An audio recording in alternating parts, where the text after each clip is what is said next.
how can you know it's the truth? And the answer is, it's not the truth. There is no truth when it comes to memory, because we can't distinguish what our brains are filling in from what really happened.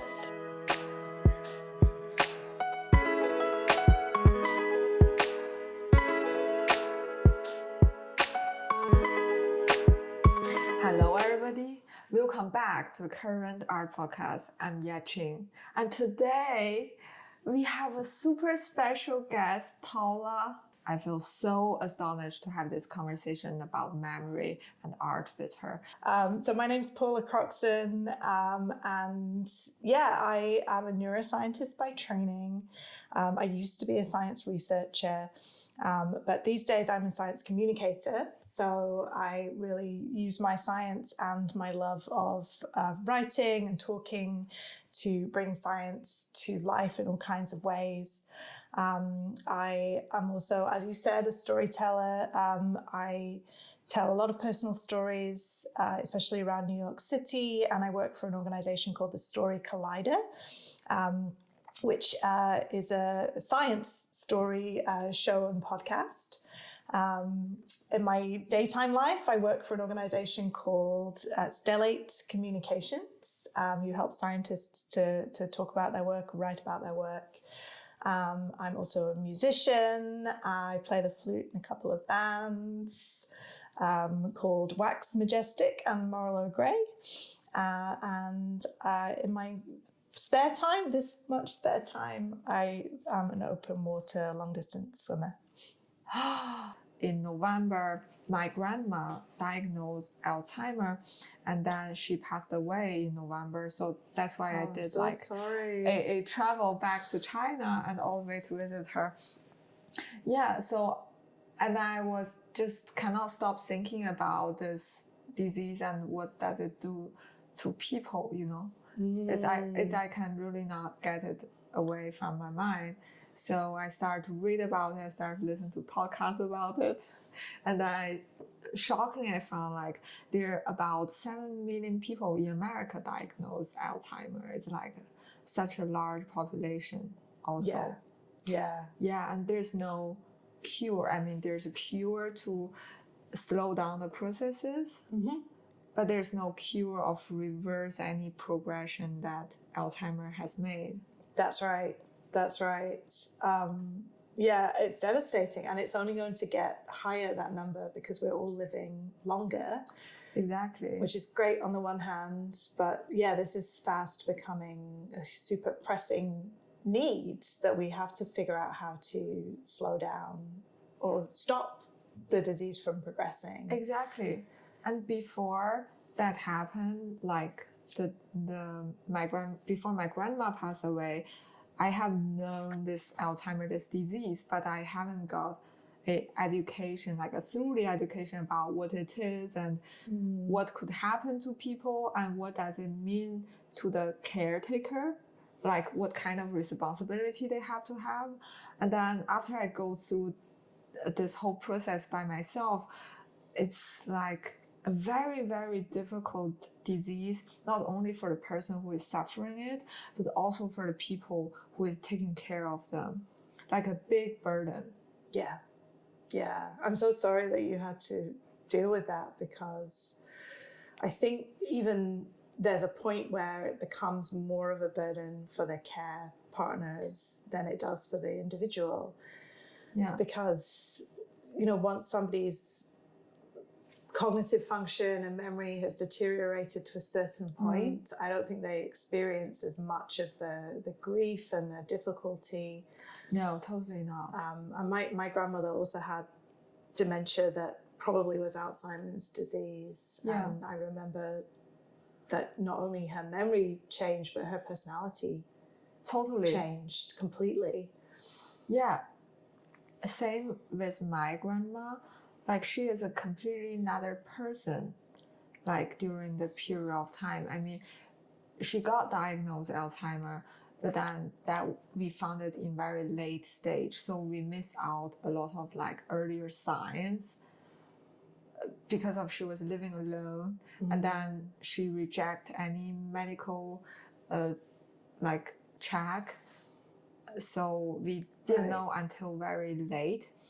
And it's very interesting that we took all of those rejections from my grandma as a sign or as just her personality. So we didn't know that it's actually the cognitive function is already started deteriorating, and actually this is just aftermath that we are being experiencing. Like we thought it's just like, oh, she is just being childish as an old person.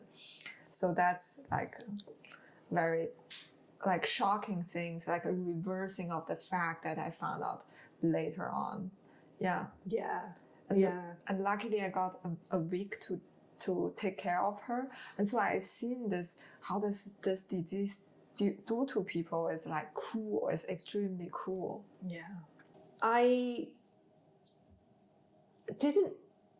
My grandmother did have Alzheimer's disease before I started working on memory. But at the time I started working on memory, I wasn't aware of the link. Oh, interesting. And I told a story. So I was one of those researchers for a long time who was just all about facts and information and very serious about my work. But also not very, like, I think a lot of scientists think that it somehow takes away from our scienciness if we tell personal stories, if we put too much of our personality into things. Interesting. And so for a long time, so I was trained, you know, we would write these papers about our work. We would almost write them in this like third person passive voice, which makes it sound like somebody else did the work. You know, we'd be like, the data were analyzed, as if some other person had analyzed the data. But it was us. And so I was taught to make everything very impersonal. And I think a lot of scientists do that because they want to seem objective and driven by the data. But when after I'd moved to New York, I had a colleague who was, she had done some storytelling for organizations like The Moth and the Story Collider, and she encouraged me to try. And I guess she saw something in me, some willingness to share my story. And so I ended up working on a story about my grandmother. Oh, interesting. And she, you know, she went through all these changes during the time that I started working on memory, but I wasn't really aware that I was learning about the very thing that was affecting my life until I wrote the story. And I had some coaching from the producer that I was working with. Her name's Erin. She runs the Story Collider now. And she asked me these fantastic questions. I mean, I didn't even think I had a story at the beginning, and she helped me find it. And she asked me these questions about what I discovered with my work. So I actually wasn't working on people or interacting with patients. I was doing animal research, but I was trying to understand the mechanisms that go wrong in the brain when people lose their memory. And I was working on this really specific kind of memory called episodic memory, which is the kind of memory for life events. So there's multiple different kinds of memory. We know about short-term memory, and there's also memory for how to do things like riding a bicycle or playing a musical instrument. A lot of that is not lost in people who develop Alzheimer's disease. Interesting. Is that kind of like a muscle memory that we have? We trained like this behavior that we will not forget when we have like memory issues? Yeah, that's right. So we call it muscle memory.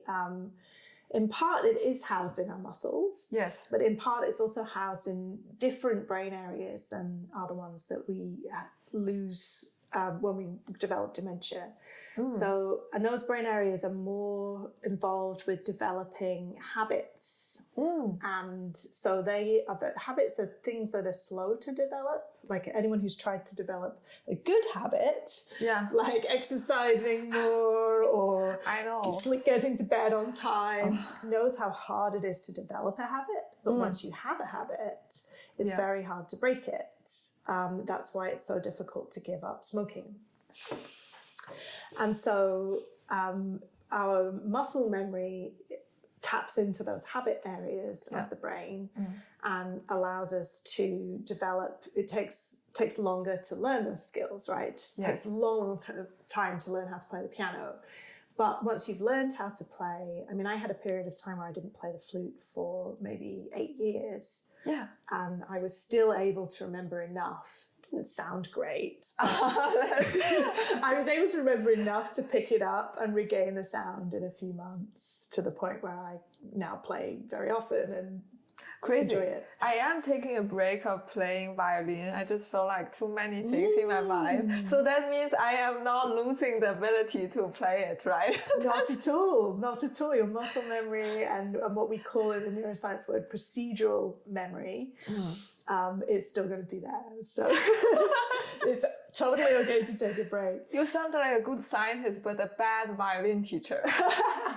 That's true. You don't want me as your teacher. I'm too relaxed. Oh, interesting. So people with dementia, they lose different kinds of memory, known as declarative memory, which is memory for stuff that we can talk about. And so that's knowledge. And in particular, people with dementia lose two kinds of memory. One is to do with the naming of things and/or what they're for. So you often find, like my grandma would try and put the milk away in the washing machine, or she'd put things in the fridge that didn't really belong in the fridge, like her keys. So she had trouble knowing where things belonged and what to do with them. And she forgot the names of things and people very frequently. Oh, so does it mean that she lost like spatial awareness in some way, that she doesn't remember like what thing is at which places? That's another, actually there's three kinds of memory that people lose. I totally forgot about spatial awareness, but you're right. She also lost spatial awareness. So forgetting where things go, and also getting lost when she left the house. She loved to walk, and she would go out and not come back, and we had to, in the end, give her a necklace with her address and her key that she could wear, so that she couldn't. She could ask somebody to help her find her way home when she went out. And then the third kind of memory is this episodic memory, and that's the memory for your life events. So declarative memory or semantic memory, the knowing of things, is the kind of memory where I know that the Empire State Building is in New York. Right, that's one form of declarative memory. But another form of memory that's episodic is I remember the first time I stepped foot onto the streets of New York and looked up at the Empire State Building. Oh, it's like life events. Like what happened in your life, you kind of like forgetting about it. Exactly. And so that's why sometimes people with dementia know, like my grandmother knew that she had grandchildren, but she didn't know that my sister and I were her grandchildren because she remembered us as small children. And we were teenagers when she developed the disease. And so she would tell us about ourselves and show us a picture of us as kids. And I realized that she had not remembered the passage of time. And she hadn't remembered that we'd grown up and become these different people who looked different and sounded different. And she didn't remember all of the things that had happened. Memory works in a very weird way. Like for people who experience any kind of problems, disease related to memory, it's like organized differently, right? For her, it's just stopped. The memory freeze in specific moment. Yeah. Yeah. So one of the things that's very challenging with Alzheimer's and any form of dementia is that you can't really undo that problem once it starts to happen, because we think what's happening is that people are not actually managing to consolidate or store those memories. However, it might also be that they do consolidate and store them, but they can't access them anymore. And that would make it possible not just to halt the disease, but to actually reverse it. And one of the challenges of studying memory is it's really hard to study one without the other. Like if somebody can't remember something, how can you tell if they didn't store it in the first place or if they can't retrieve it? It's like a mystery case. So it's like almost you have to be a bit like detective to know, analyze. And it's very personal, right? It's very personal, yeah. But there are ways to study it, and we used to try and do that in the lab to figure out ways of studying it in animals, and then we could try and understand the chemicals and the brain areas and the circuitry that's responsible and see if there's something we could do in terms of developing out a treatment down the road.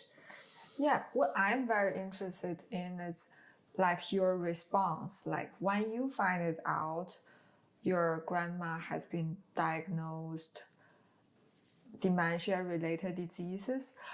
What was your like reaction, like emotional reaction about it?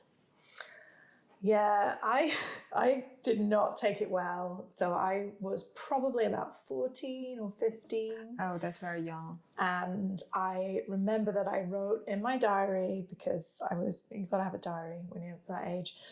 That's a great habit. It is a great habit. I still journal, but I don't write quite the same level of drama now. Yeah. So I wrote in my diary, I don't know who I am anymore. Because it was so upsetting to me that she didn't remember me.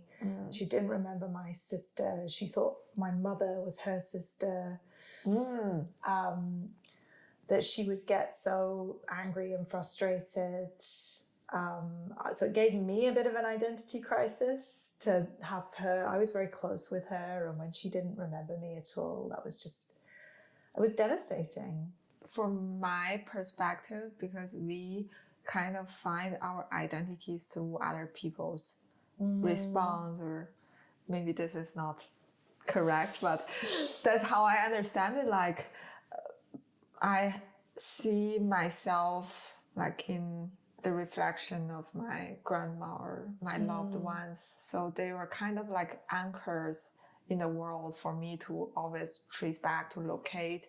And if that anchor got like misplaced or something, disrupted, and I will have the trouble to know myself. That's how I understand it. That's exactly how I felt. Interesting. Yeah. Interesting. And I think I would still feel that way today. It's not just that I was a teenager and I'm sure I was very socially sensitive to other people's views of me, but we all see each other through our relationships. We are social animals. Yeah. And that researcher, that colleague of mine who encouraged me to start storytelling, she did some work in her lab showing that our social connections are mapped in the same areas of the brain that map our memories for places in space, our spatial memory. Is that hippocampus? It is the hippocampus. Yay! I got it. Hippocampus, yay. So her research has shown that our social connections are also mapped in the hippocampus. Our relationships, our closeness and distance from other people are mapped in the same brain area, maybe with overlapping circuitry.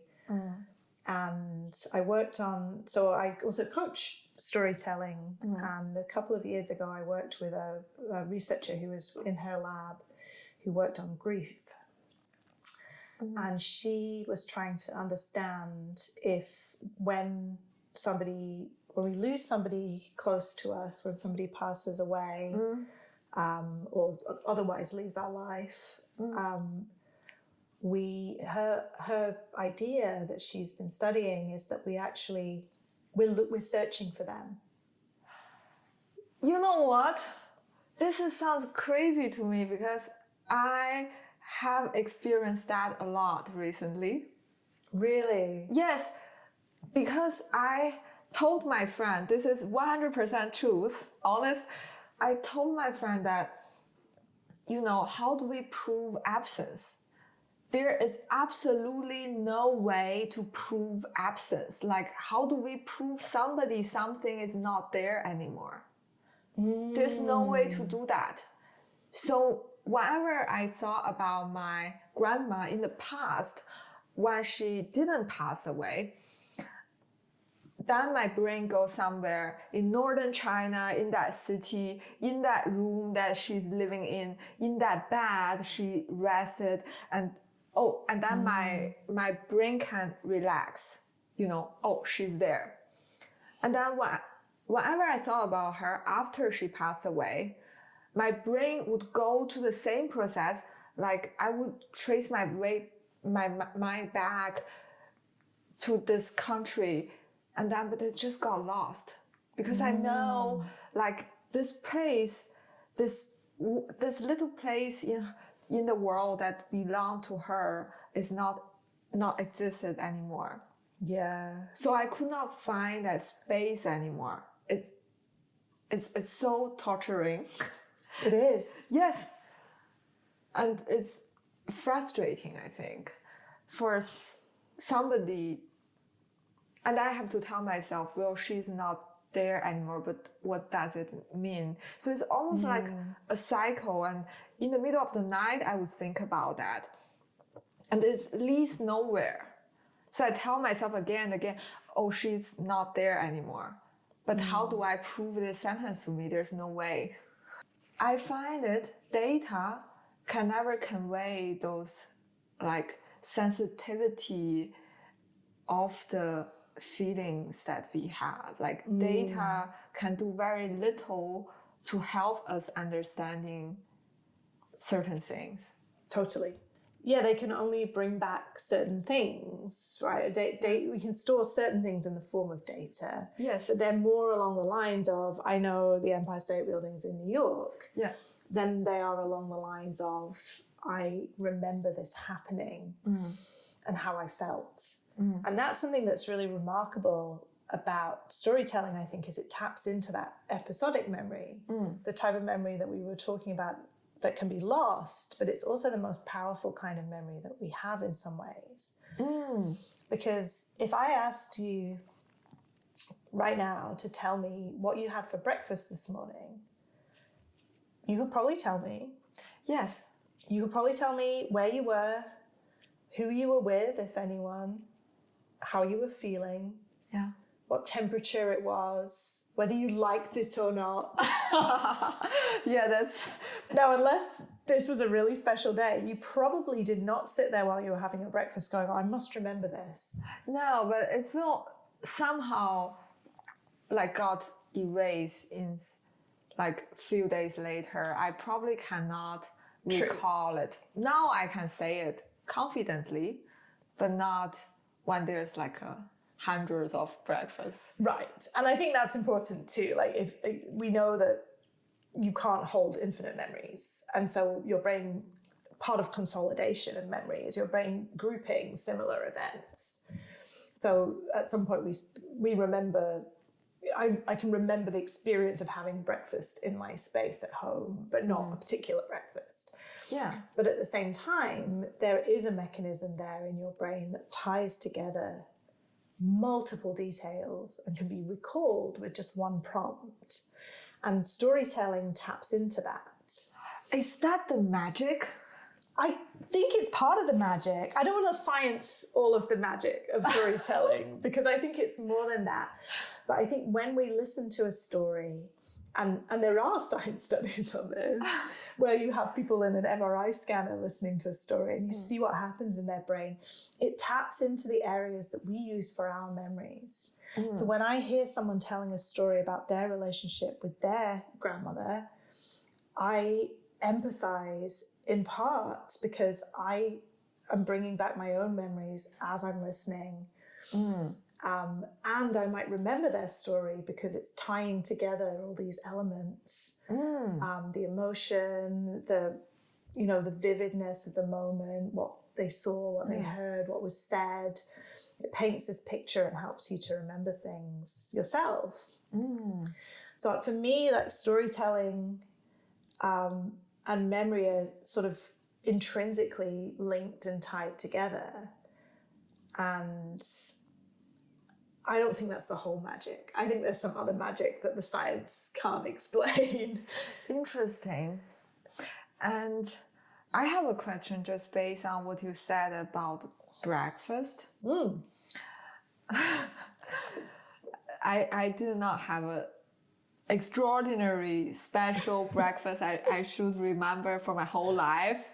But I realized like a human thing, we don't recognize how important that moment is when we are presently in that moment. Right. This is something that a writer called Isabel Hamad wrote in her essay book, and about the narrative in our society, in our life.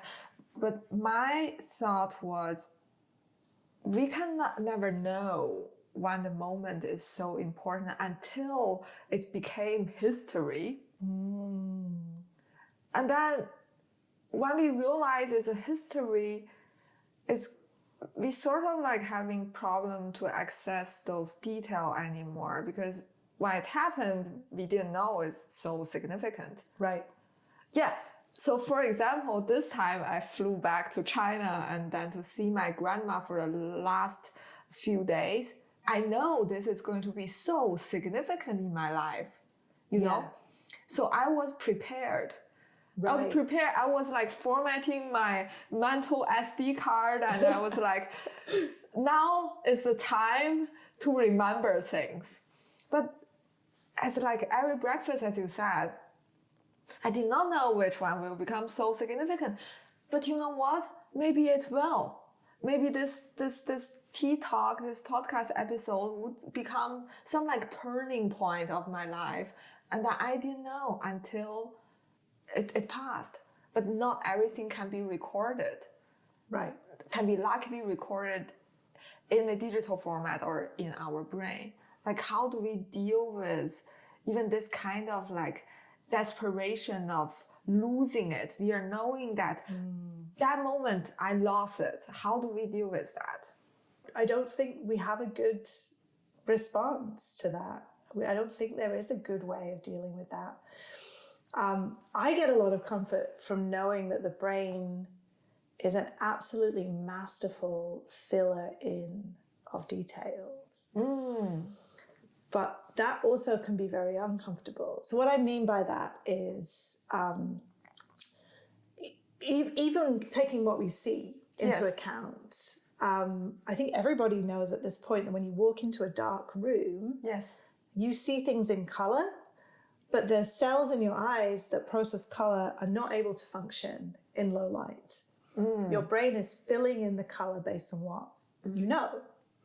So if you walk into this room in the dark without turning the light on, you will see the color of the flowers here because your brain knows the color of the flowers here because it's seen them before.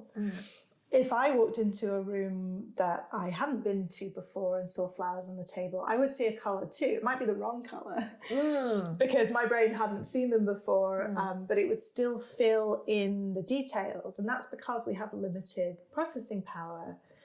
And because there are physical limitations, like the cones that process color in our eyes literally can't work in low light.